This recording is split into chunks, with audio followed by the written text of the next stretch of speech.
Look at these trucks, you guys. These are a beautiful truck. The Independent 149 titanium with hollow kingpin and forged base plate. Height is 53.5 millimeters, width 8.5 inch wide truck, and incredibly light. I don't know what it is, so here it is in the screen. But even more beautiful than these trucks is it's sunny in December in Vancouver, and we're forecasted to have a week of good weather. So let's see if I can actually get a truck review out to you guys by the weekend.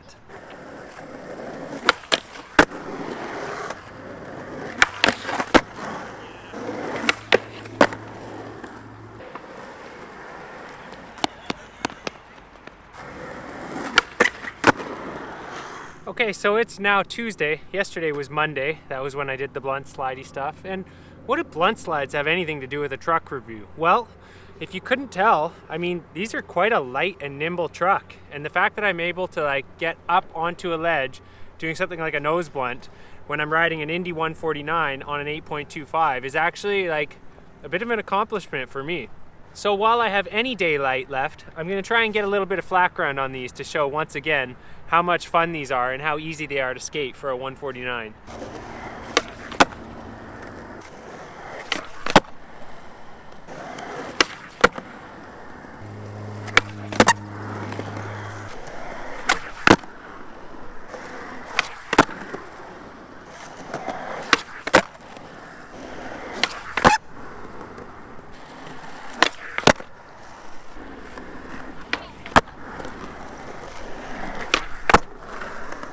And the sun is rapidly slipping behind the horizon on my favorite flat ground spot.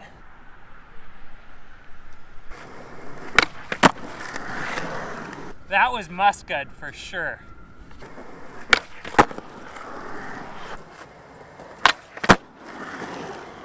All right, easy there. I gotta save a little energy for the rest of the session. But as you can see, I mean, for a 149, I'm really enjoying these. I got some radial slims on here that keep it pretty nice and light too and help lock in nicely. So let's talk about Kingpin Clearance. That's not too bad. It's not as good as a standard Indy though, but I have rarely ever caught up on my Kingpin. Only on this one back Smith right here. And as you can see from my other one, I don't have a lot of dip on my Smith grind trick, so it's not really a problem.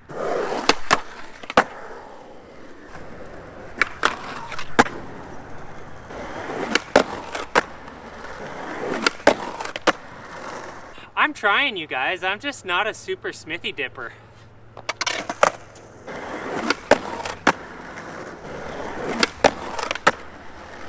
Well, let's hope that future Ben can get a lot more dip on those Smiths, but for now, I'm not having any problem with Kingpin Clearance.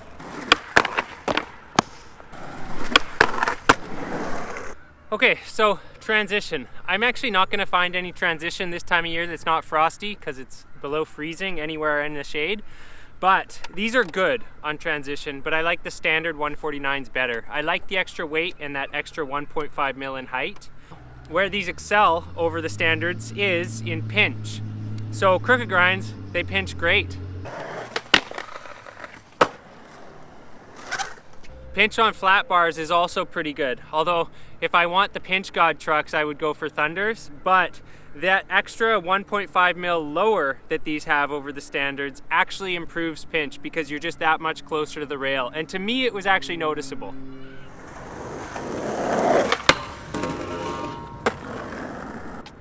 Just hanging on.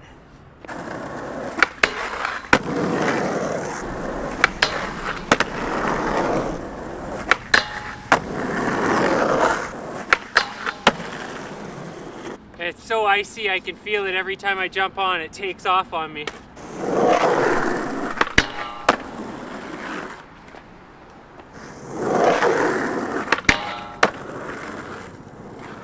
From the little bit that I could do tonight and from previous sessions, I can tell you that the forged base plate on these that brings it down that 1.5 mil does actually improve pinch. I've noticed in general, I have to lean back a lot harder on Indies for all my crooked grind and feeble grind tricks. But on these ones, it's just that little bit much closer to Thunders. And Thunders are great because you can just sit on them. So I haven't clarified some of the components of these trucks. Let's get into that a little bit. So the axle is the only titanium part. So the hanger is just the usual aluminum. The kingpin is hollow. And the base plate, the forged base plate, what does that mean? So instead of just being cast, what this one is it's compressed, it's forged. So it has a tighter molecular structure, whatever that means. It sounds super smart though.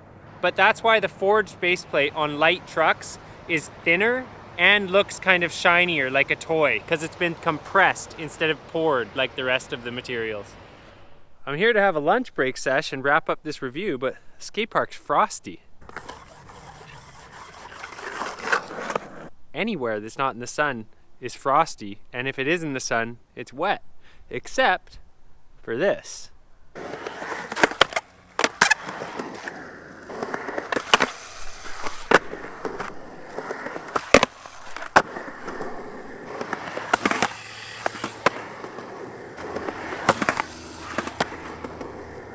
Look how nice and chunky it's getting. There's a big divot right there.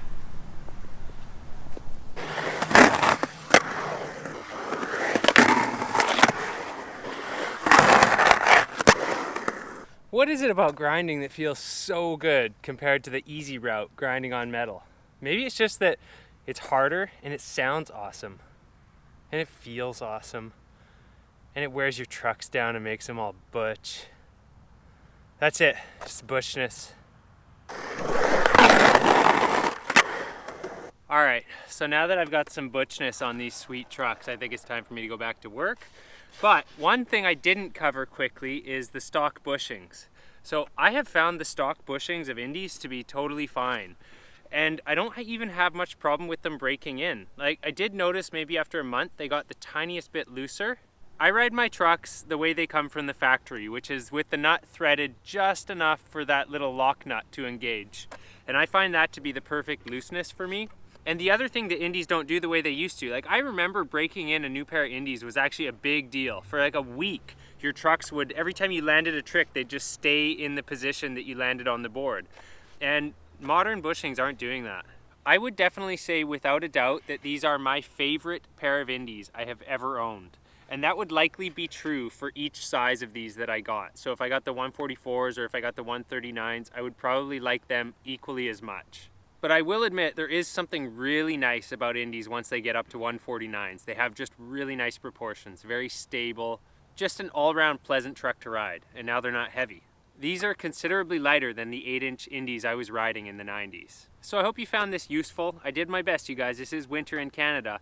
And I will say, I think that Indie titaniums are well worth the extra money.